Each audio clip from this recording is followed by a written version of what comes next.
Olá, dominantes, tudo bem? Espero que sim! Vamos continuar o estudo da nossa maravilhosa língua portuguesa.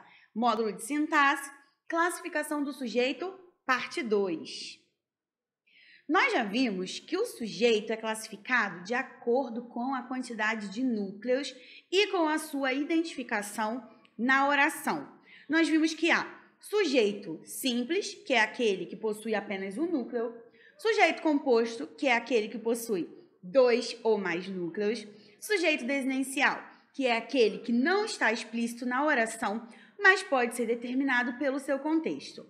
Nós falaremos agora sobre mais um tipo de sujeito, o sujeito indeterminado. Primeiramente, é preciso entender o que é algo indeterminado. Algo indeterminado é algo que não se pode determinar, não se pode precisar. Sujeito indeterminado é aquele que não podemos identificar o agente da ação, nem pelo contexto, nem pela terminação verbal do enunciado. Basicamente, eu sei que há um sujeito, eu sei que algo ou alguém executou a ação verbal, porém, eu não consigo identificar quem foi. Há 3 maneiras de classificá-lo. Primeira delas, com o verbo na terceira pessoa do plural, que não se refere a nenhum substantivo citado anteriormente na oração.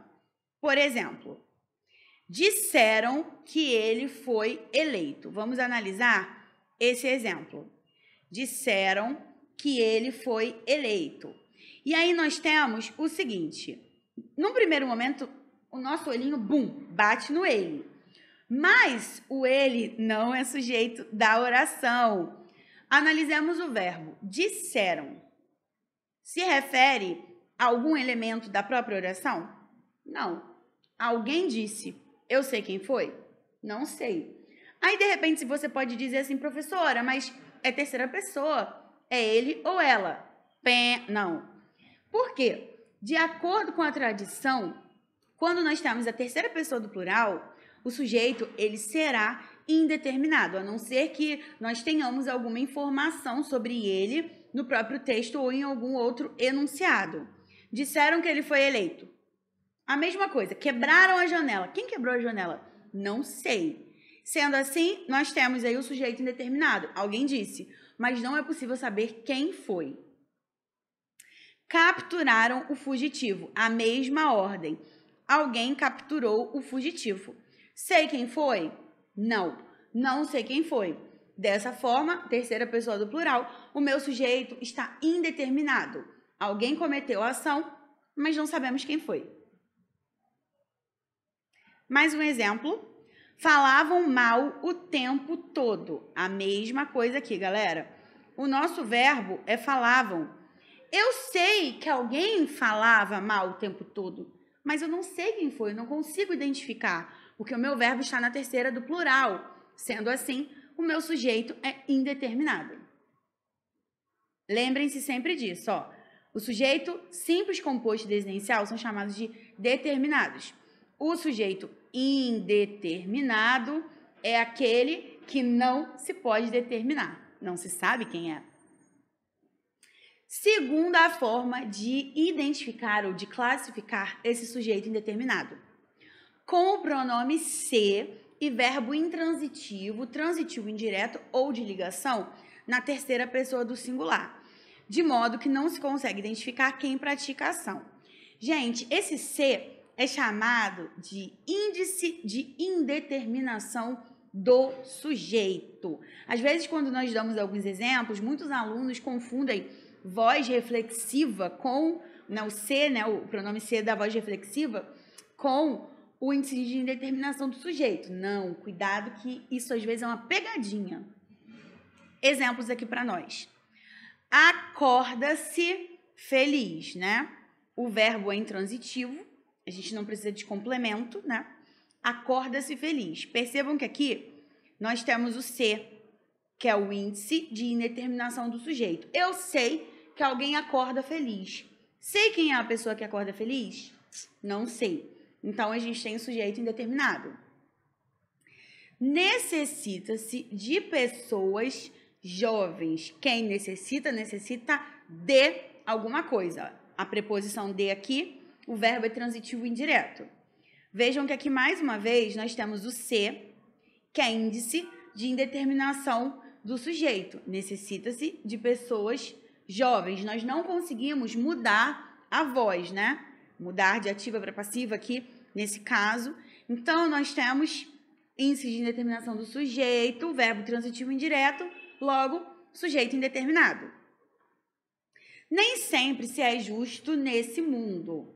Olha só, aqui a gente tem o verbo de ligação é, ó, VL aqui sendo indicado, índice de indeterminação do sujeito, se.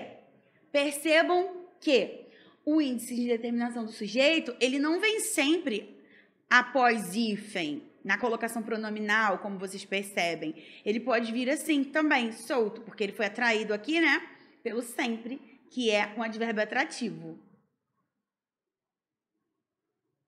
Terceira forma de identificação do nosso sujeito indeterminado, com o verbo no infinitivo pessoal. Por exemplo, nós já vimos que o infinitivo é o nome do verbo, é o verbo na sua forma neutra. Exemplo, é difícil agradar a todos. Não tem ninguém executando, sofrendo ação aqui. É difícil agradar a todos. Meu verbo no infinitivo, portanto, nós temos aqui sujeito indeterminado. Seria bom pesquisar mais sobre o assunto, mesma situação. Meu verbo no infinitivo, sujeito indeterminado. Alguém praticou a ação, alguém pensa alguma coisa sobre aquilo, mas nós não conseguimos identificar o nosso sujeito.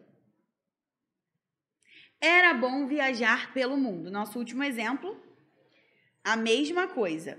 Viajar é o nosso verbo que está aí no infinitivo.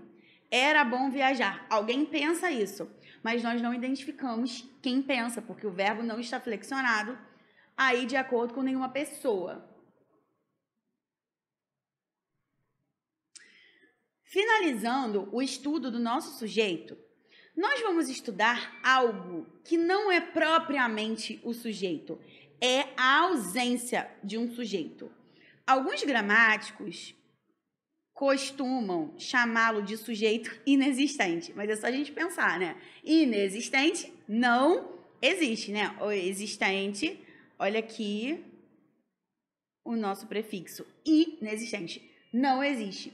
Por muitos anos foi chamado apenas de oração sem sujeito. É a mesma coisa. Então, se vocês virem a nomenclatura oração sem sujeito, saibam que é a mesma coisa que sujeito inexistente. É uma oração que só tem predicado.